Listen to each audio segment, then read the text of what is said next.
que começar.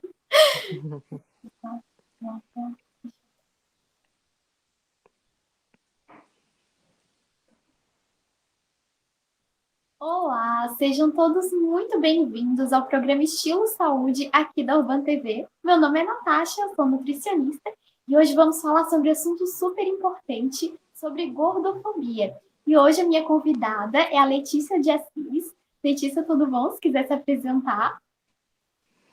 Então, tudo bem? Obrigada mais uma vez por essa oportunidade de estar aqui conversando contigo, Natasha, que a gente já falou outras vezes sobre outros assuntos, né?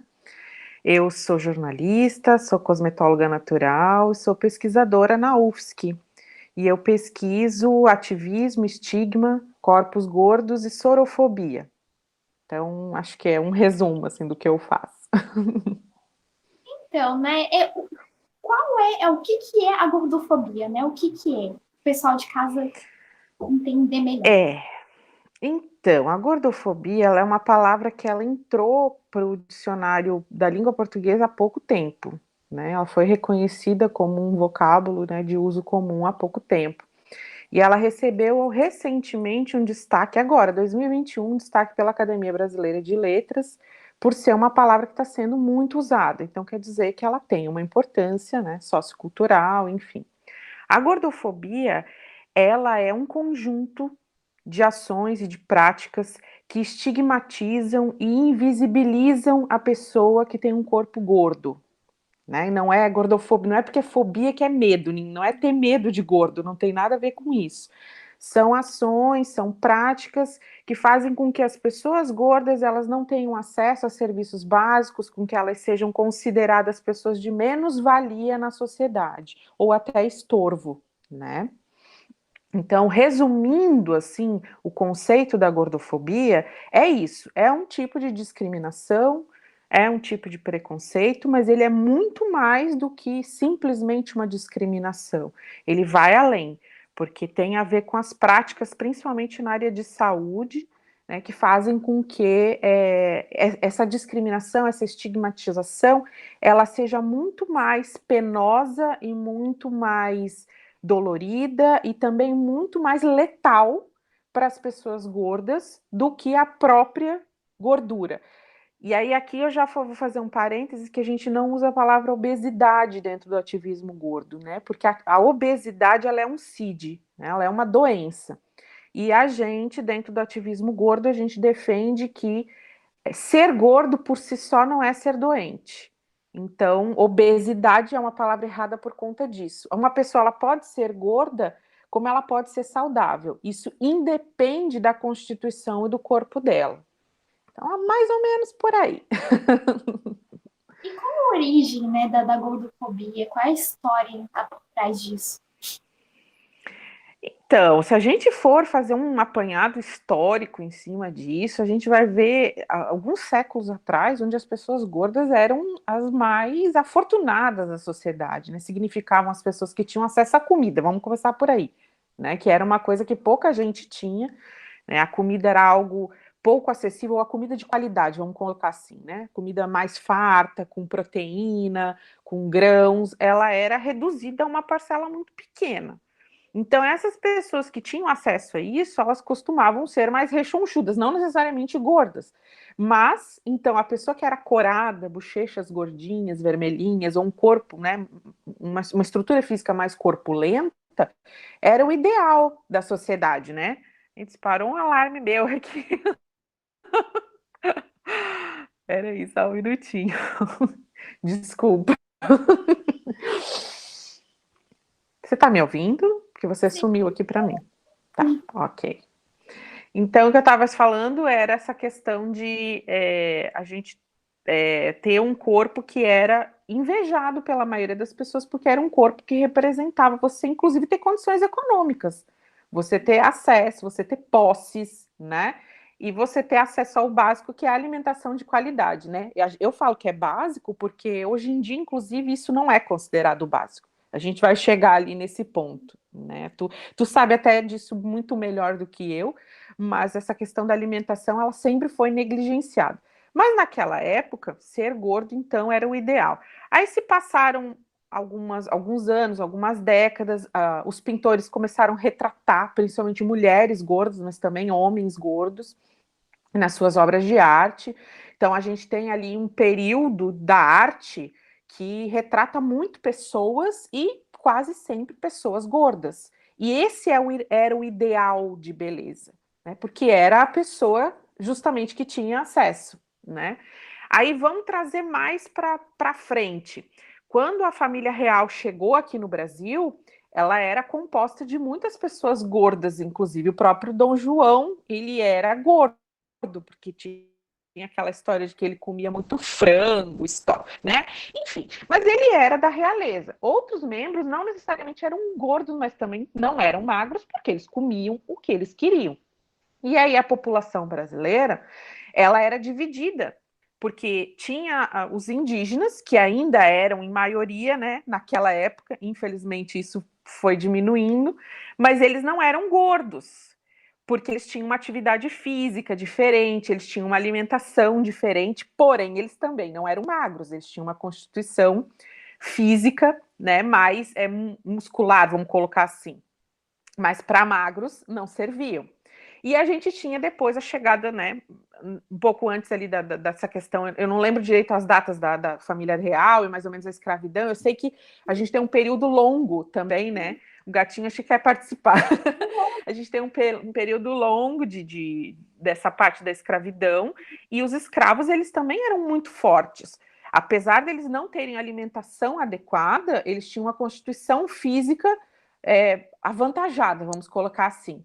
E aí, o que era dado para esses escravos? Farinha, coisas que tinham muito carboidrato, para justamente manter aquela corpulência deles, né?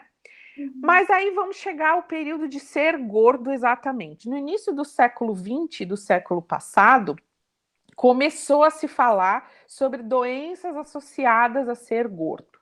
Então, eram poucos estudos que tinha na época, claro, né? Mas já se começava a delinear que pessoas que comiam demais, muito açúcar principalmente, elas poderiam ter algumas doenças que já na Europa estava se falando muito, então aqui trouxeram essa ideia e começou a se falar na palavra obesidade.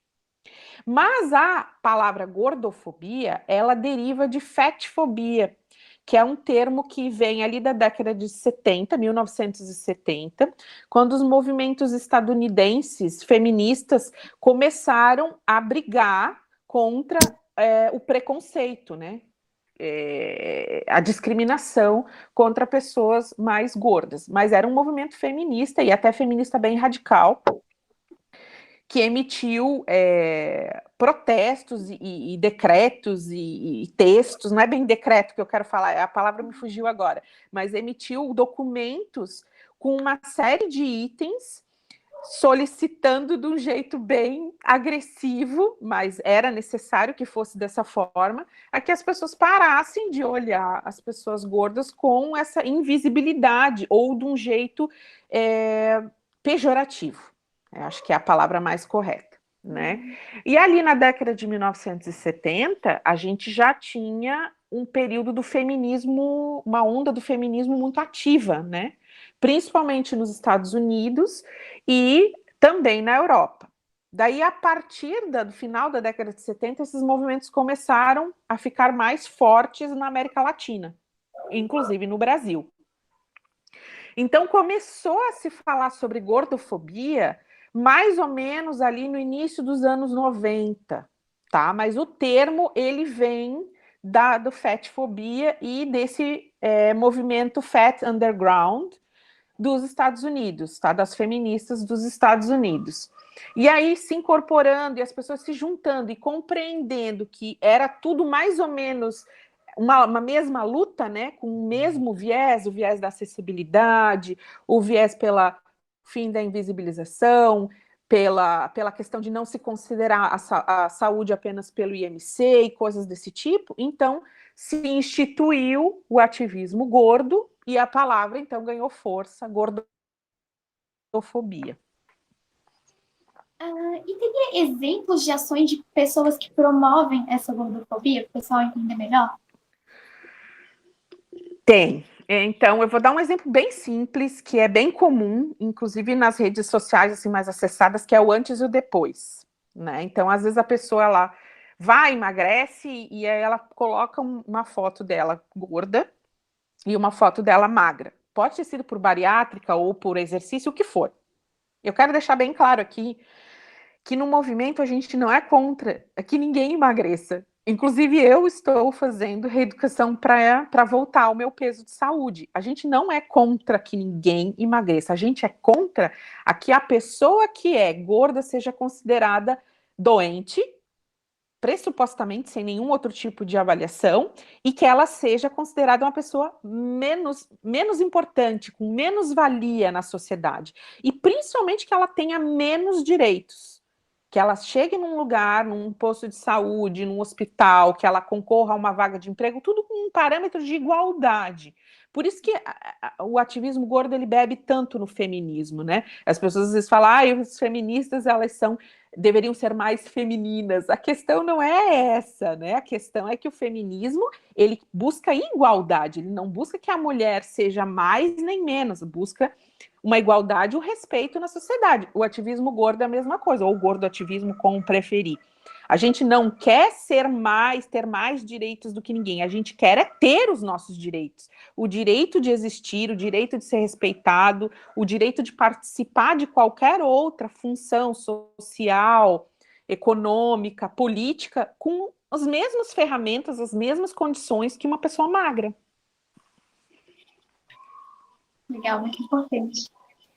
E para você, quais as maiores importâncias da gente estar conversando sobre esse assunto gordofobia, das pessoas conversarem e entenderem mais sobre esse assunto? Então, assim como eu estava falando do exemplo, eu não sei se eu deixei bem claro essa questão do antes e o depois, parece que quando a gente fala sobre isso, a gente quer dizer que a pessoa não pode estar feliz por ter emagrecido. Não é isso. A questão é que você coloca a foto e geralmente vem com uma legenda. Renasci, sou outra pessoa. Então quer dizer que quando você era gordo, você era uma pessoa ruim. Você era uma pessoa digna de pena. Você era uma pessoa nojenta. Eu vou usar bem esses termos porque em comentários de redes sociais, uma pessoa como eu é o que a gente lê. Né? Vocês são nojentas, vocês são safadas, vocês são incompetentes, vocês são preguiçosas. Isso faz parte do estigma, entendeu, Natasha? Assim, essas palavras todas que parecem às vezes um simples comentário numa rede social, elas carregam todo um sentido social que é legitimado principalmente pela classe médica. Aqui também não estou dizendo que todos os médicos são gordofóbicos, mas grande parte até pela formação que eles têm. Assim como eu poderia falar que grande parte dos nutricionistas são gordofóbicos. E é também muito pela formação que vocês recebem, né? Uma formação que tem um olhar em cima da pessoa gorda como já predisposto a achar que aquela pessoa ela é preguiçosa, que ela não tem saúde, né, que vai morrer de um ataque cardíaco, que ela já tem diabetes, que ela tem triglicerídeos altos, quando na verdade a gente sabe, e tu também deve saber disso, que existem muitas pessoas magras, em certos recortes até de idade, que têm um perfil de saúde muito pior do que as pessoas gordas. Né? Porque é o consumo do fast food, que é o consumo de muito sal, de muito açúcar, de muito refrigerante. Isso não tem relação nenhuma com o peso, isso tem relação com os teus hábitos alimentares, né? Com a tua prática de exercícios e até com o DNA. Porque, meu Deus, tem pessoas que comem, estão sempre magras, não é assim? Isso quer dizer que essa pessoa é saudável? Tem a ver, nossa, tireoide, nossa, tem N motivos, não dá para associar um só, não dá. Então, só que se você fizer uma entrevista com 50 pessoas gordas, eu tenho certeza que pelo menos 49 vão te dizer que quando foram ao médico reclamando de qualquer coisa, um joelho, uma unha encravada, uma cólica, ela vai sair de lá ou com um papel com uma dieta, ou o médico vai ter comentado na consulta, vai ter dito que a pessoa precisa emagrecer, mesmo que o peso não tenha relação nenhuma com aquela queixa imediata da pessoa. Isso já por si já é uma abordagem, um acolhimento gordofóbico do enfermeiro, do médico, de quem quer, do nutricionista, quem quer que receba a pessoa no seu consultório. E pior, né? Eu já vi isso Né? acontecendo, da pessoa associar só isso e não procurar outros motivos, quando na verdade o motivo não tinha nada a ver com isso. Só que a pessoa atrelou tanto a esse ponto que não procurou realmente o que estava acontecendo, não procurou ouvir e entender esse paciente, né? Então é muito complicado. Tem uma pessoa que é consultora no meu canal, que é a Ale Murrica, que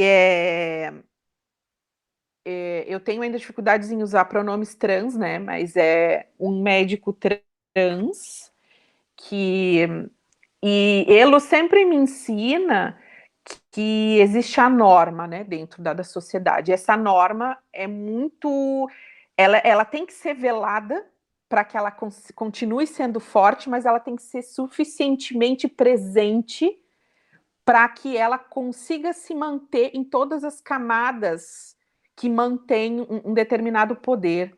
Então, se a gente pensar em como que é feita uma faculdade de medicina, uma faculdade na área de saúde, a gente vai entendendo que essa norma ela está ali nas entrelinhas em todos os processos.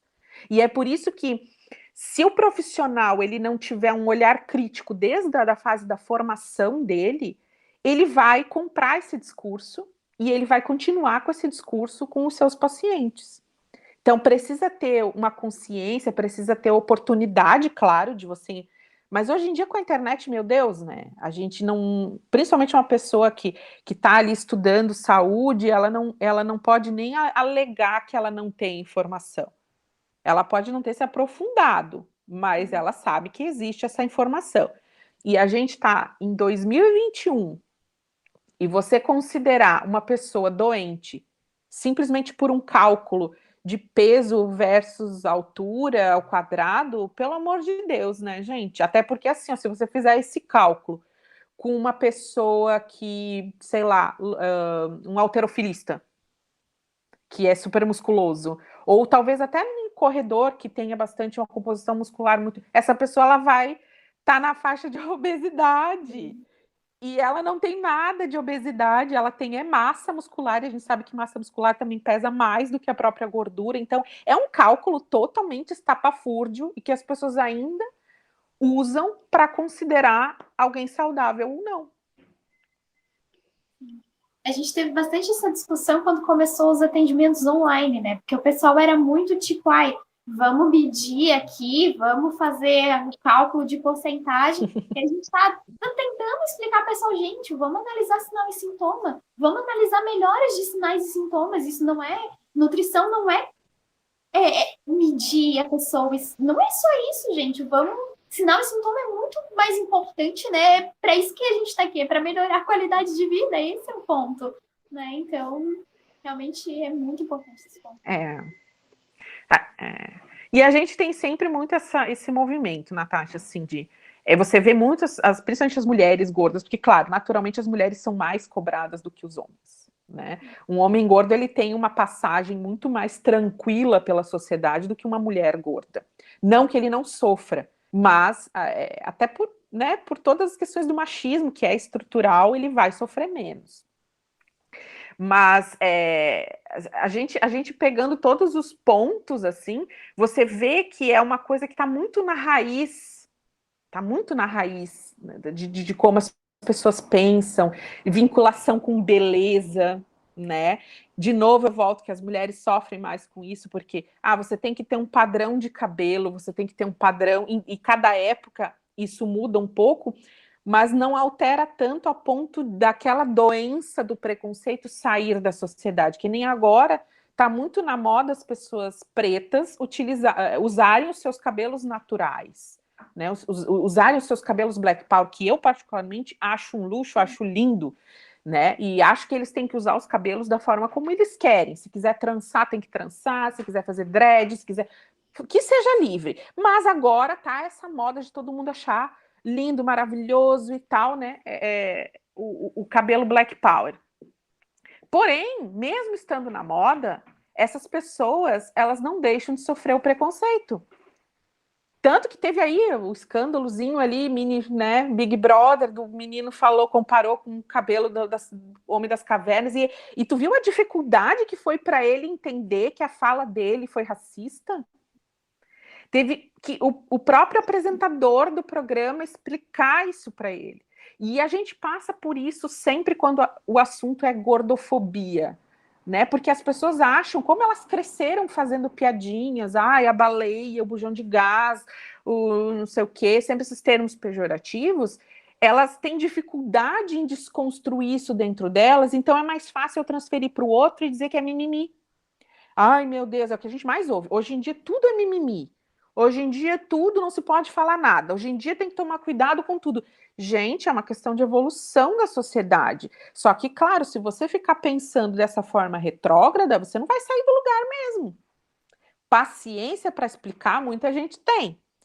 O que falta é muita gente ter boa vontade de entender e a força de vontade de desconstruir, inclusive essas palavras, esses hábitos, né?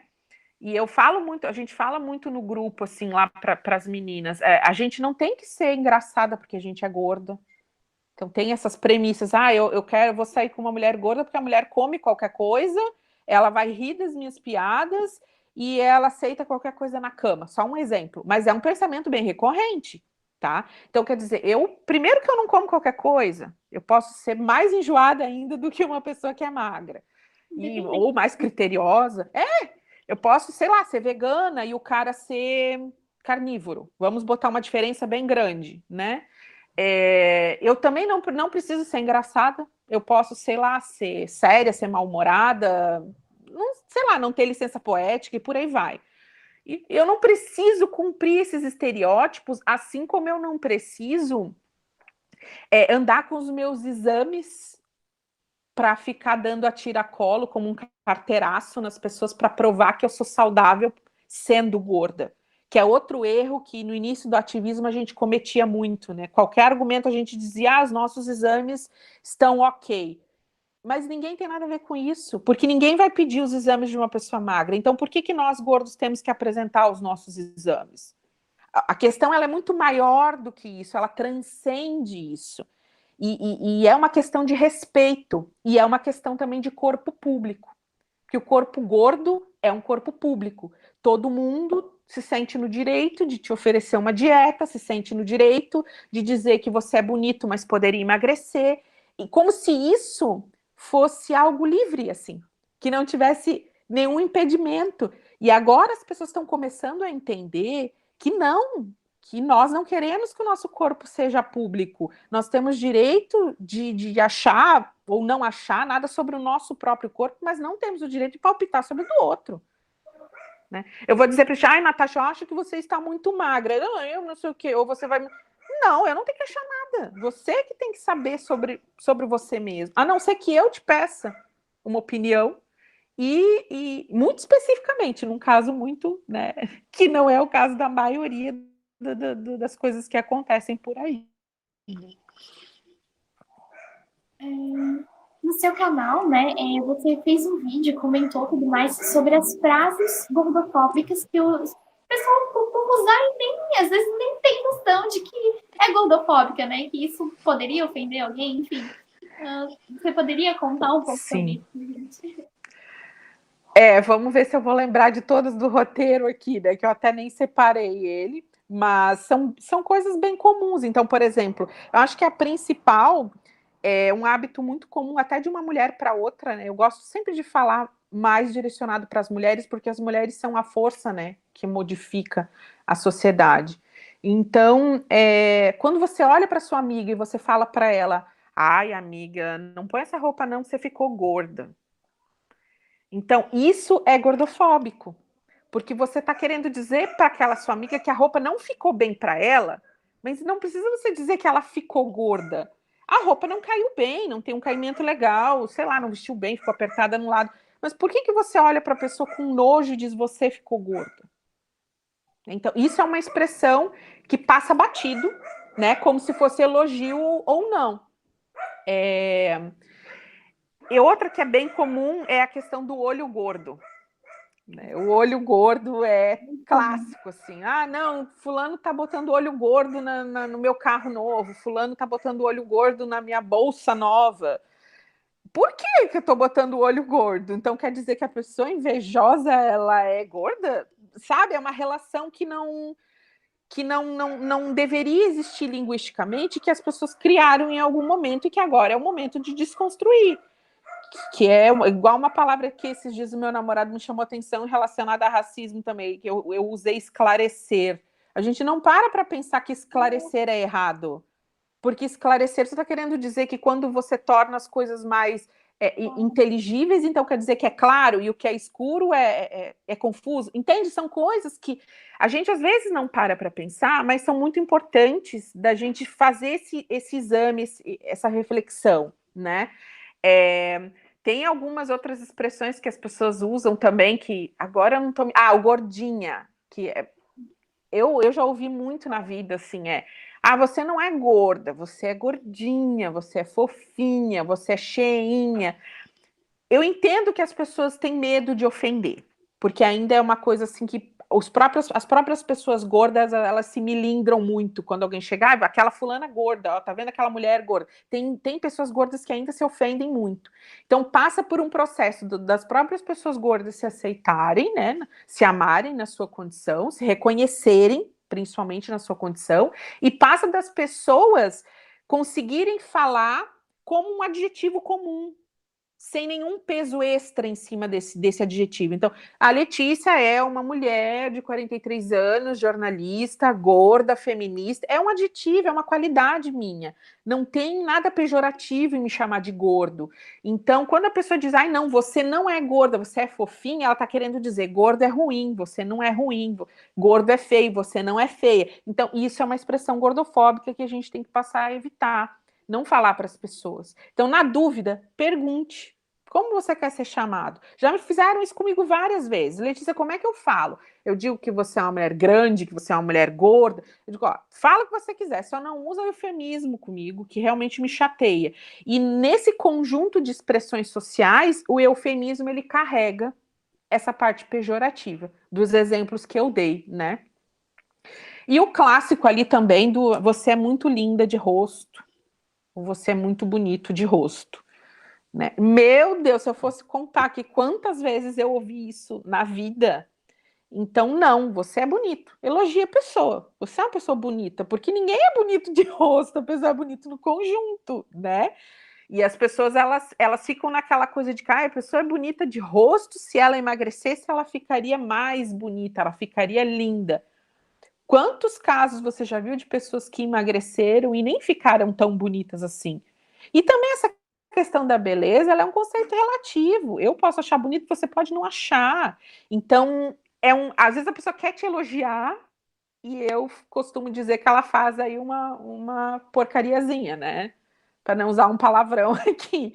É errado falar desse jeito com as pessoas, né? De você ficar dizendo que a pessoa é parte bonita, né? Então, acho que essas já ilustram bem. E eu acho que esse negócio de bonito e feio é muito o que tá na capa da revista, o que tá no Instagram, é muito que é exposto, é muito que é mostrado, né? Então, acho que... Então, a beleza tem uma das minhas colegas no grupo do Pesquisa Gorda, do Grupo Nacional, que ela estuda essas questões relacionadas à beleza e o capitalismo, né? E eu concordo muito com ela, mas claro, não é o meu objeto de estudo, mas parte disso eu uso até na minha pesquisa.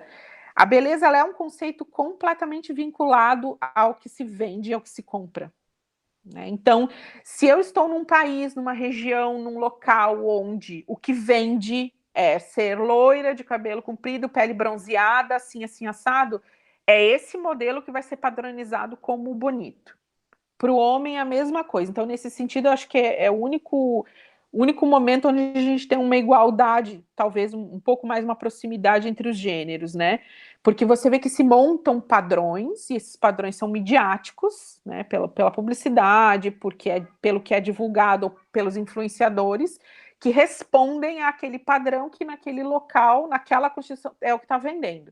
e esse padrão ele muda de um local para outro, de uma época para outra também, mas ele também é muito mais cruel com as mulheres, né? Porque os enquadramentos eles acabam passando por situações em que a mulher tem que sempre se prender, se escravizar, saltos muito altos, corsês, coisas que tiram a respiração, roupas apertadas. Não, eu não estou falando aqui que você não pode usar, pelo amor de Deus, menina que você está assistindo aí. Você quer usar, você gosta de usar calça justa, saia curta, ótimo.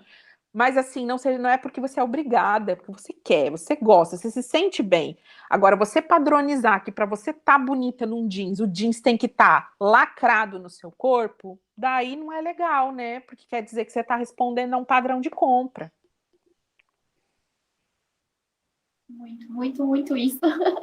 E eu estava conversando com a minha amiga, né, qual a importância, né, de mostrar mais um corpo real, um corpo verdadeiro, para o pessoal realmente estar acostumado com isso, né? Porque aí vai gerando um padrão de, meu corpo não é aquele que mostra na mídia, então eu também vou querer me esconder porque eu não sou o padrão. Aí todo mundo fica esse negócio de se esconder e o único corpo que aparece é o padrãozinho, então vai alimentando um ciclo. É o corpo magro, é o corpo cis, é o corpo cisgênero, né?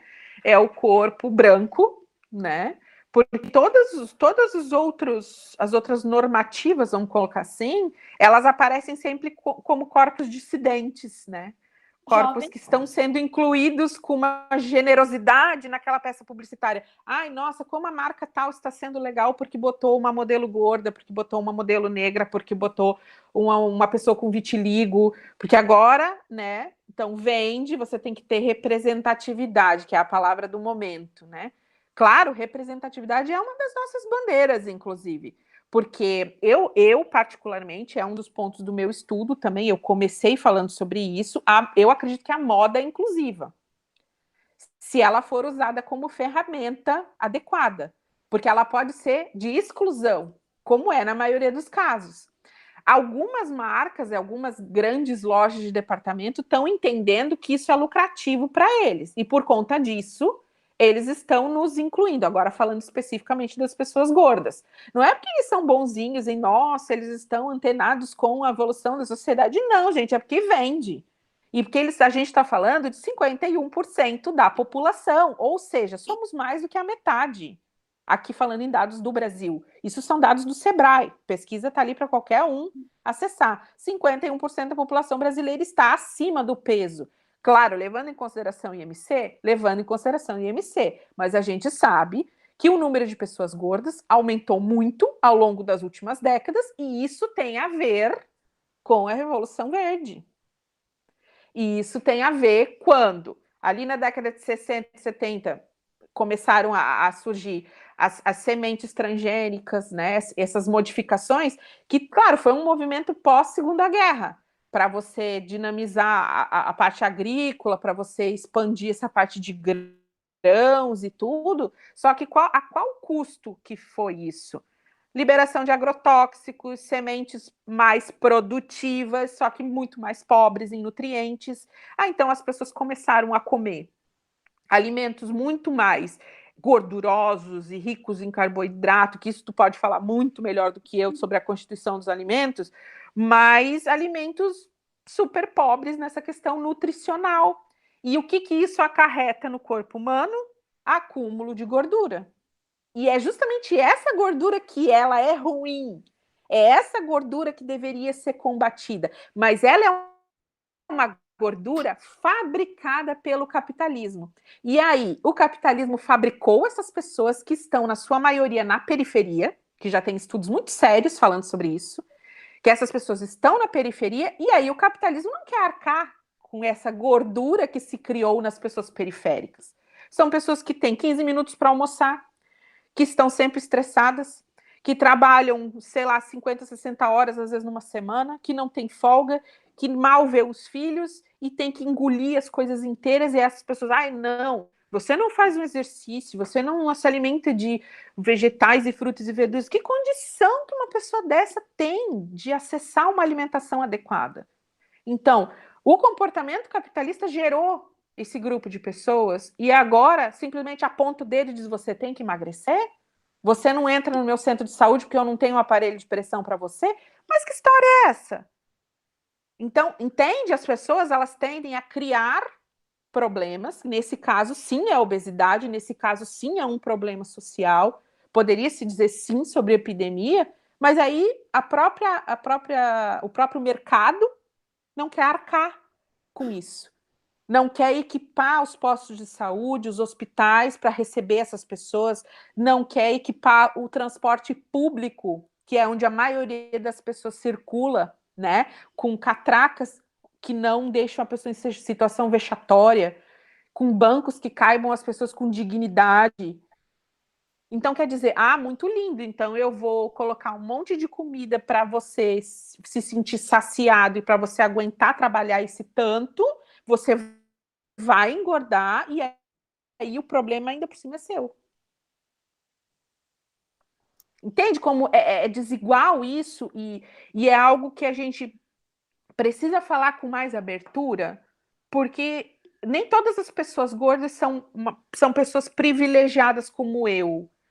Eu digo que eu sou muito privilegiada, apesar de tudo que eu já passei, apesar de todas as situações, apesar de eu ser uma pessoa soropositiva, porque é um apesar, eu sou muito privilegiada. Eu como bem, eu me alimento com frutas, com verduras, eu tomo suco natural todos os dias no meu almoço. Quem é que faz isso hoje em dia? Eu tenho uma mãe que me ajuda, sabe, que cozinha, que faz as coisas com carinho. Eu mesma tenho bastante conhecimento em culinária, tenho acesso, consigo comprar os alimentos, tenho acesso à alimentação orgânica, sem agrotóxico.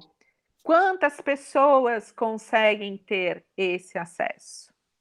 A gente sabe que é uma minoria. Então, eu sou uma pessoa gorda privilegiada. Mas e as pessoas gordas que não têm esse privilégio? Então, por causa disso, eu vou fechar os meus olhos e vou dizer que é fácil emagrecer. Não é. Até uma coisa que eu tinha pensado colocar na pauta e tudo mais quando a gente estava discutindo sobre o assunto era a questão de o pessoal focar muito nessa questão aí, o gordo é menos saudável, magro é saudável. E, gente, várias vezes, né, que eu estava falando sobre questões de saúde aqui, eu sempre falei sobre os pontos da saúde. Gente, é sono, é o estresse. Claro, tem ali a questão do exercício físico também, mas ali comentou, né, da vida que leva essas pessoas. Quem se pergunta, nossa, mas será que tu tá com excesso de trabalho? Né? Será que tu tá conseguindo dormir direito? A vida te permite isso? Não, o pessoal acha, não, porque tá preguiçoso, porque não sei o quê. Então, é muito complexo, né? O pessoal só tem aquela visão sobre aquilo, mas é muita coisa, né? Muita coisa. Se você entrar nos comentários dos meus vídeos mais polêmicos sobre gordofobia, você vai ver, inclusive, que as pessoas têm uma mania de colar os links bem parecidos, assim. Geralmente são entrevistas do Drauzio Varela ou coisas desse tipo. Revista Marie Claire, né? Não, o argumento é sempre o mesmo. Obesidade é doença, não sei o quê. Mas aí tu começa a argumentar com aquela pessoa e tu vê que a pessoa ela não quer nem ler, ela não quer nem abrir o que tu tá propondo de reflexão para ela, né? A pessoa, ela tá ali como hater mesmo. Ela não gosta do que você tá falando, ela tá caçando confusão, ela não quer aprender. Porque quando a pessoa tá ali no meu canal, ainda que ela discorde, ela quer aprender, eu vou passar um monte de links, a gente vai abrir um debate, não quer dizer que eu vá empurrar toda a minha razão, não é isso. Pessoas ofereceram contrapontos muito interessantes para mim nos comentários. Eu levo em consideração, mas para mim diálogo é isso, é quando você oferece um argumento, a outra pessoa reflete, aí se discordar, oferece outro e por aí vai. Mas assim, na maior parte dos casos, você vê que as pessoas só querem empurrar as suas verdades. Não, obesidade é doença, ponto. Então não interessa se existe um campo de pesquisa novo, não interessa se já existem estudos mais recentes que dizem que não interessa nada disso. A pessoa simplesmente está dizendo ali que ser gordo é errado, é doente, é nojento e é isso. Como se, no momento eu pudesse... Eu lembro que teve um menino que eu até tive um embate com ele num vídeo sobre o Covid, né? Sobre a questão da obesidade ter entrado como fator de risco para o Covid. E aí ele começou falando que ele tinha perdido o primo dele, e aí eu fui super acolhedora, porque eu falei, olha, sinto muito pela sua perda e tal, não, mas meu primo era gordo e tal, quer dizer, ele focou em cima daquilo ali. E daí eu expliquei para ele, fulano de tal, olha, seu primo provavelmente não morreu porque ele é gordo, ele morreu porque os hospitais eles não estão equipados para receber pessoas com maior peso ou maior altura, até pessoas com mais de 2 metros. Então não tem maca direito para essas pessoas, não tem respirador adequado para essas pessoas. E isso é falta de investimento público e privado. Só que assim, ó, ele ficou batendo na mesma tecla, entende? Eu entendo que ele estava com a dor de perder uma pessoa querida. Mas teve um momento que eu perguntei para ele: se você acha que o que eu faço é prestar um serviço, o que você está fazendo no meu canal? Porque eu falo sobre isso. Tá bem claro no início do meu canal o assunto, o que eu vou falar. Então, assim, eu sou uma pessoa que eu acho que quem presta um serviço, por exemplo, eu usei isso no texto, são os terraplanistas. Para mim, eles prestam um serviço. Mas eu não vou no canal dos terraplanistas ficar batendo boca com os caras. Eu acho um serviço? Acho. Mas eu não vou perder meu tempo num lugar que eu acho que não, sabe, que não brota nada. E aí a gente vê, desde a época do Vai Ter Gorda na Praia, das ações do Vai Ter Gorda na Praia, que as pessoas elas vêm já com respostas prontas, elas vêm com links prontos, elas vêm com as suas verdades. E é muito difícil o debate. E é nesse sentido que às vezes a gente se sente cansada, enfraquecida, sabe? Mas sempre vem alguma coisa depois que levanta a gente. Outro tópico que eu tinha colocado para a gente conversar é sobre a questão de lugar de fala, né? O que é e qual é a importância, né, disso. Então, essa questão do lugar de fala se tornou mais assim comum, né, nas redes sociais e até nas discussões nas escolas por conta do racismo, né, e da homofobia, embora ela sempre tenha existido. A questão é como eu vou falar sobre um assunto tão específico de um grupo de pessoas. Você pode falar? Você pode falar. Você sempre vai poder falar. Então, você, Natasha, é magra, você pode falar sobre gordofobia. Claro que você pode falar. Agora, existem certas dores que você não tem parâmetro para falar. Porque você não passou por isso, porque você não viveu isso. Eu costumo dizer que eu sou uma pessoa muito ferrenha na defesa das questões relacionadas a racismo, a homofobia, a transfobia, até porque a transfobia tem relação comigo. Eu tenho um filho trans. Então, tudo isso tem relação comigo. Porém, mesmo eu tendo um filho trans, eu não sei o que ele sente. Eu posso imaginar, eu posso tentar perceber todas as nuances, mas eu não estou na pele dele. Então, eu acho que a confusão que existe em torno do lugar de fala é mais ou menos essa. Nada é impeditivo, né? O que é impedido é quando a pessoa se embute de uma autoridade que ela não tem, porque ela não está naquela pele. Eu gosto muito de um livro que como é que é o nome? Pele negra, máscaras brancas ou pele branca, máscaras negras. Agora eu não me entendo, não lembro exatamente o nome do livro, mas assim, eu gosto tanto dele, eu já li ele 2 ou 3 vezes e esqueci bem o nome dele. E ele é de um autor, se não me engano, do Moçambique. E fala justamente sobre isso, sabe? Essas questões relacionadas a vestir a pele do outro, que é a empatia, que se fala que é outra palavra, assim como representatividade, está tão na moda. Empatia, né? O que é empatia? É eu ter a capacidade de me colocar no lugar do outro. Então, eu posso falar com você, eu posso engrossar aquele caldo com qualidade, né? Eu posso reivindicar. Então, em relação ao racismo, o que eu, Letícia, posso fazer? Eu posso não me omitir, eu posso não ficar calada, eu posso reconhecer a dívida que a gente tem para com as pessoas pretas por conta de milhões de coisas, milhões de argumentos.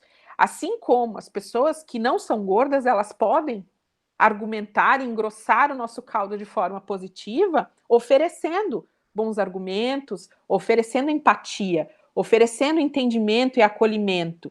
Às vezes você não passou por aquilo, você não tem aquele corpo, mas você tem um amigo querido, um parente, um marido, e por aí vai, né? Porque a gente tem aí registro de muitos casos de doenças de depressão e outras coisas muito graves relacionadas à gordofobia, e inclusive de suicídio, né? Então, eu tenho a pessoa que me inspirou, inclusive, a entrar na academia como pesquisadora de gordofobia, ela fez a dissertação de mestrado dela, inspirada no caso da prima dela, que pós-bariátrica ganhou peso novamente e se suicidou.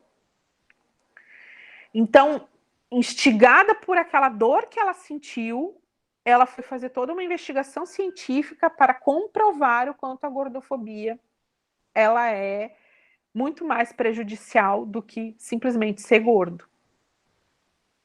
Que, aliás, eu recomendo muito, a dissertação dela é belíssima. Até mesmo quando, né, se o pessoal realmente se foca tanto nessa questão de saúde, se o pessoal realmente está tão interessado com a saúde, primeiro, a importância de parar com tudo isso já é para essa questão, né, psicológica da pessoa e tudo mais. Então, não faz o menor sentido, né? Tem também, tem um amigo que ele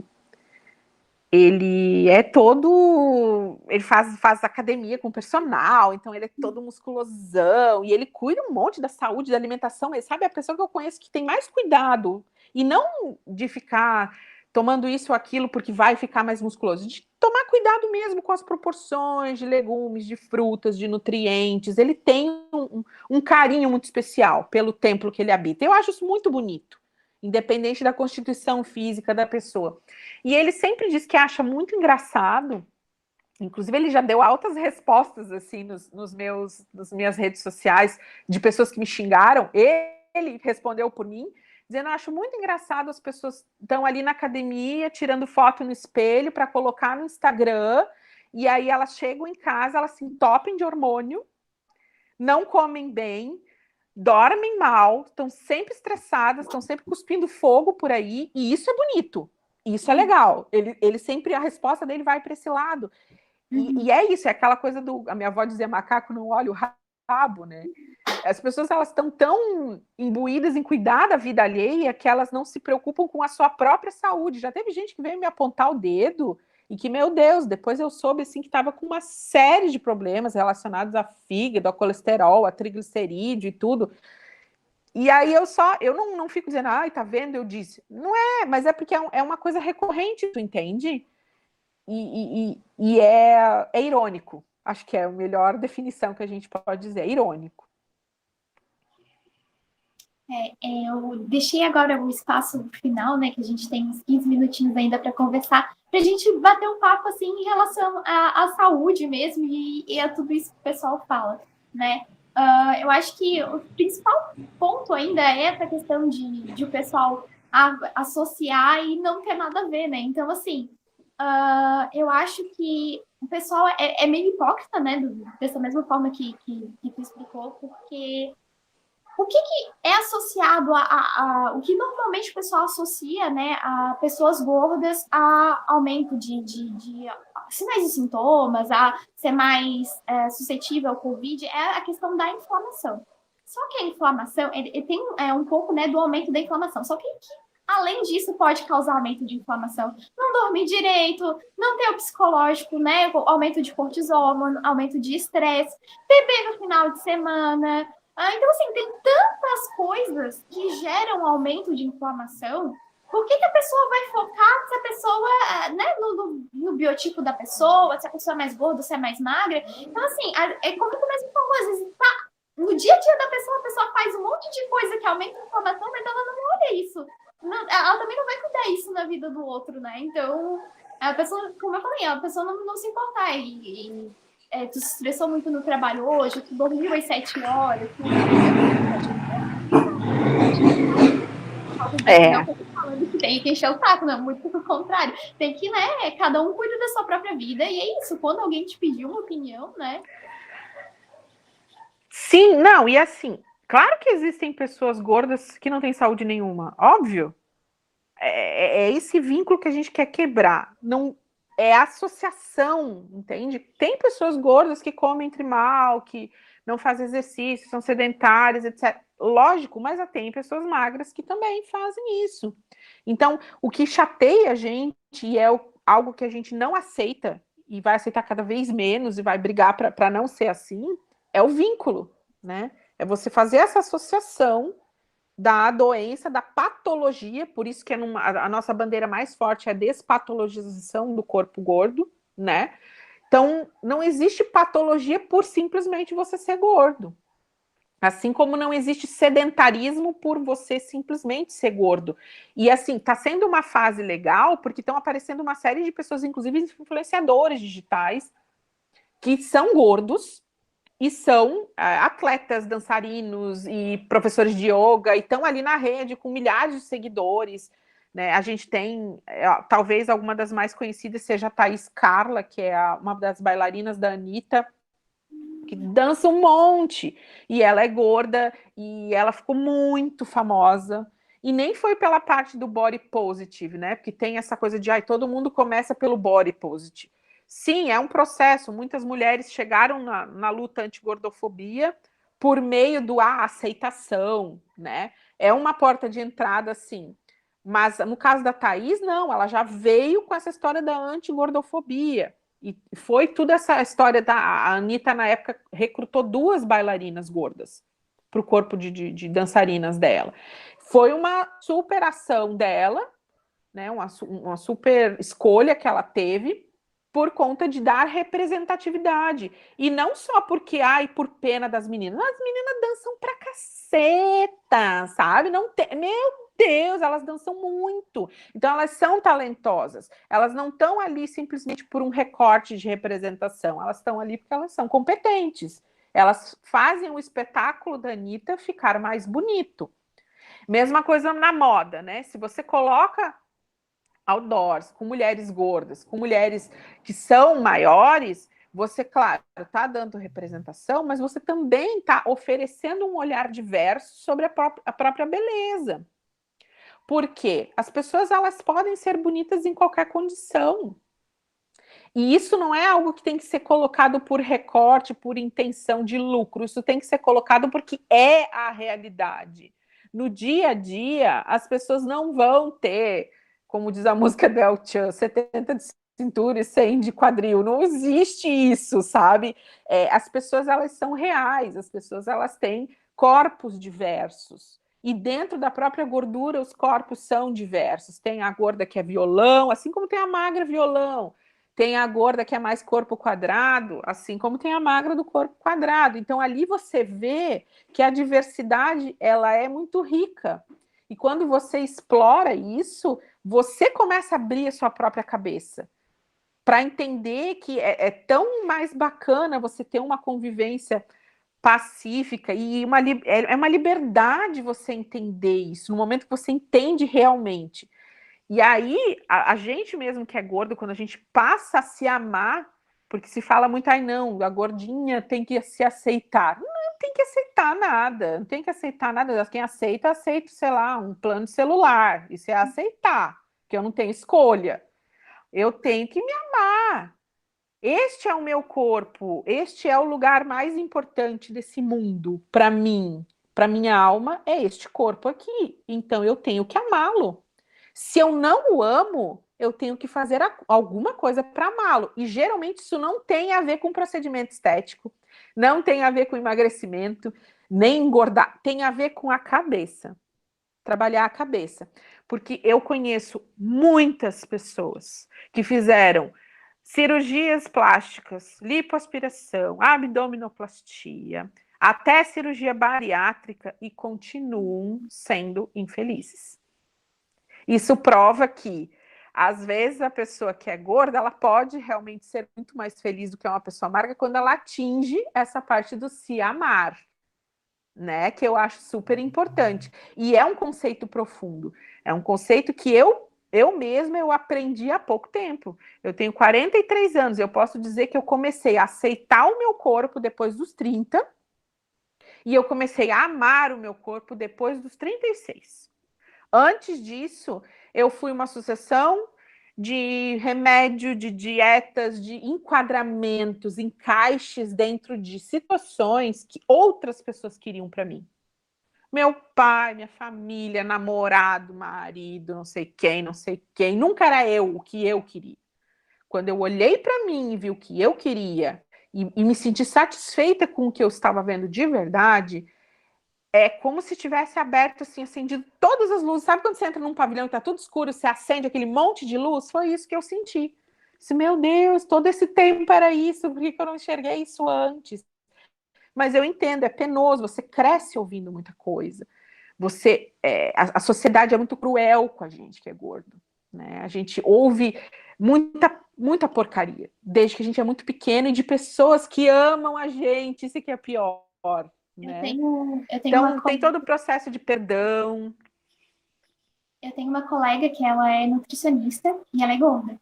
E ela veio conversar comigo, né, o quanto de preconceito ela recebe de algumas pessoas que não vão se consultar com ela porque acham que ela fracassou em não conseguir emagrecer. Ela veio ainda conversar, gente, vocês não acham que não cabe a vocês uma possibilidade de eu ser feliz assim e não querer mudar?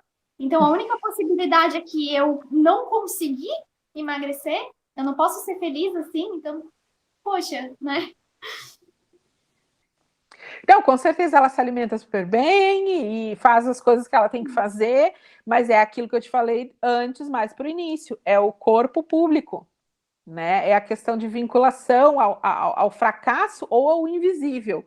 Ah, tem três mulheres na balada, uma é gorda, aquela vai ser invisível, ela vai ser no máximo para fazer você rir.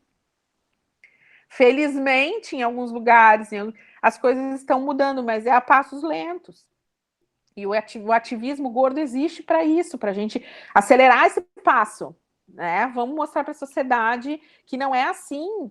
E acessibilidade é direito, e um atendimento médico humanizado, atendimento nutricional, isso é direito. E então é muito importante que as pessoas que façam, principalmente atendimento básico de saúde, tenham treinamento, informação para quebrarem esses discursos, porque assim como eu estou falando contigo, Natasha, nem todas as pessoas vão conseguir nem verbalizar a dor que elas estão sentindo, né? Então, de novo, eu sou privilegiada, eu consigo falar, eu sou jornalista, eu tenho facilidade para expor o que eu estou sentindo, eu tenho eloquência. A maioria das pessoas, ela não consegue nem... Ela sabe que aquilo está errado, ela sabe que ela está doída, ela sabe que ela foi ofendida, mas ela não consegue nem dizer onde está o problema, né? Então, para isso existem as ativistas, para a gente conseguir dar voz para essas pessoas. O horário tá meio apertadinho, então eu vou pedir para tu passar as tuas redes sociais, o pessoal te seguir, para entender e aprender muito mais sobre esse assunto que é tão importante. Sim, então vamos lá. Eu tenho um canal no YouTube que chama Tá Boa Bonita. É BU, tá? Bonita mesmo, Tá Boa Bonita. Esse mesmo canal, ele tem uma conta no Instagram, né? Que é taboa.bonita. Eu tenho o meu perfil LB Assis, né? LB de bola Assis, que é privado, mas ele não está fechado para ninguém, se alguém quiser conversar comigo. Eu sou pesquisadora da UFSC e se quiserem sempre mandar mensagem, desabafar, dialogar, a gente está aí. E ainda tem um outro perfil que é importante, que é o @pesquisagorda, que é o grupo do qual eu faço parte, que é nacional, que reúne alguns dos principais pesquisadores sobre gordofobia no Brasil. Legal. Letícia, muito obrigada. Muito obrigada, pessoal de casa. Gratidão. Eu agradeço.